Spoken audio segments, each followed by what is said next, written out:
There are moments in television history that feel ahead of their time, not because they predict the future in any clear way, but because they seem to arrive before the medium is ready to understand what they are doing. They do not fit, they do not settle, they resist easy explanation. And because of that, they often appear briefly, confuse their audience, and then disappear. One such moment is The Strange World of Gurney Slade, a program that begins like a conventional television show and then quietly steps outside of itself. At the start, nothing seems particularly unusual. We are introduced to a character played by Anthony Newley. There is a setting, there is a situation. There are the beginnings of what looks like a conventional narrative. In other words, all the expected components of television storytelling are present. And then something shifts, not dramatically, not with a clear signal, but with a small, disorienting movement. The character begins to disengage from the story. He questions what is happening. He steps away from the narrative that has been constructed around him. And suddenly, the program is no longer behaving in the way television is supposed to behave. One of the most striking moments in Gurney Slade is also one of its simplest. The character walks out. Not metaphorically, not symbolically, literally. He leaves the set.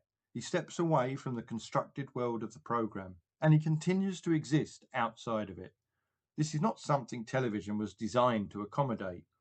Television, particularly in its early decades, depends on the idea of a contained world. A program creates a space. A narrative unfolds within that space, and the viewer is invited to enter it.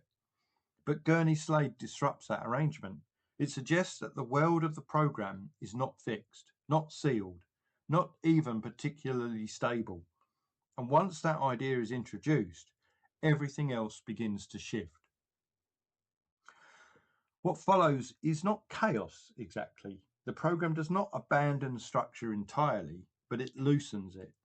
Scenes no longer follow one another in predictable ways. Events do not build towards a clear resolution. Characters appear and disappear without explanation. The narrative continues, but it does so without the reassuring framework that television usually provides. And this creates a very particular effect. The viewer is no longer simply watching a story. They are watching a program that is aware of itself as a program.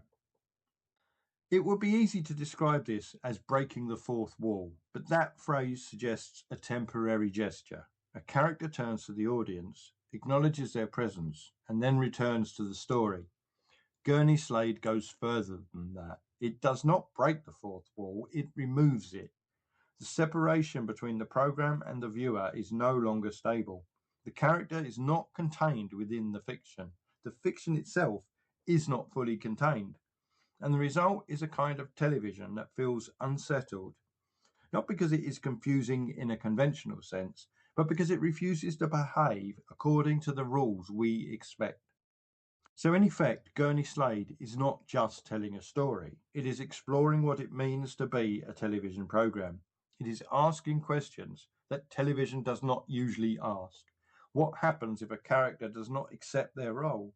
What happens if a narrative refuses to hold together? What happens if the boundaries of the program are not fixed? These are not questions that most television needs to answer, but once they are asked, they cannot easily be ignored. Part of what makes Gurney Slade so striking is the context in which it appears. Early 1960s British television is still defining itself. It is developing its forms, its conventions, its expectations. And those conventions are relatively stable. Programs are structured, narratives are contained. The relationship between the viewer and the screen is clearly defined. Gurney Slade disrupts all of that, not by rejecting television entirely, but by testing its limits, by asking how far those conventions can be stretched before they stop functioning. Given all this, it is perhaps not surprising that Gurney Slade did not become a lasting success. It is difficult to schedule, difficult to categorize, difficult to explain. It does not offer the stability that television audiences often expect. It requires a different kind of attention, a willingness to accept uncertainty. And in a medium that depends on regularity and familiarity, that is a difficult proposition. But failure in this case is not the same as insignificance, because what Gurney Slade reveals is something fundamental.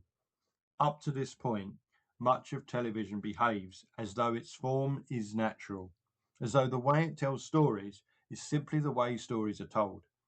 Gurney Slade challenges that assumption. It demonstrates that the structure of television is not inevitable, it is constructed.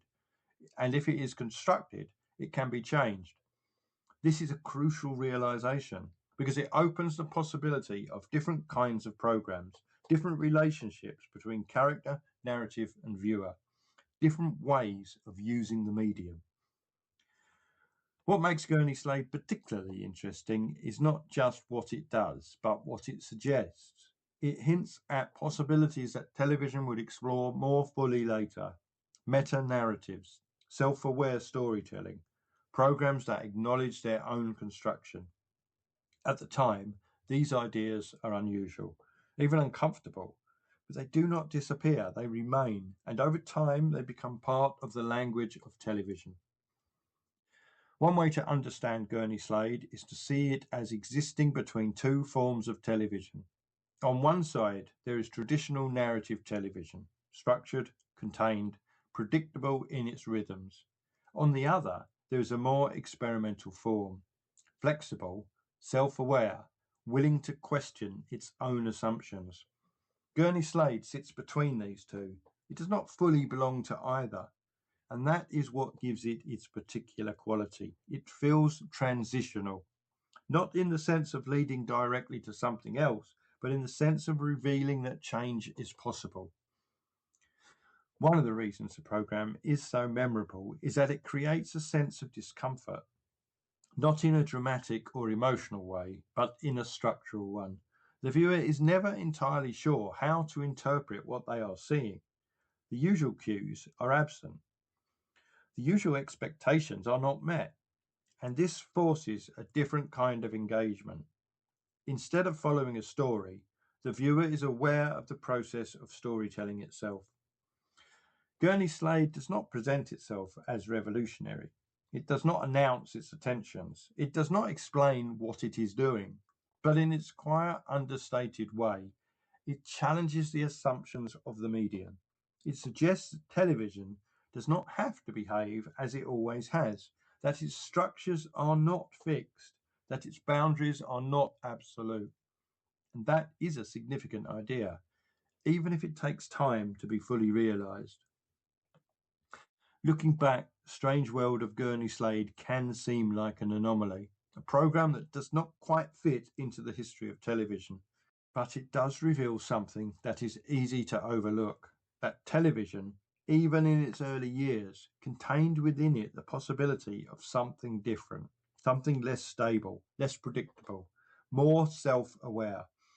It is a reminder that the medium was never as fixed as it sometimes appears, that its conventions were always open to question, and that occasionally a program would emerge that did not simply follow those conventions, but quietly stepped outside them, not to destroy them, but to show that they were there.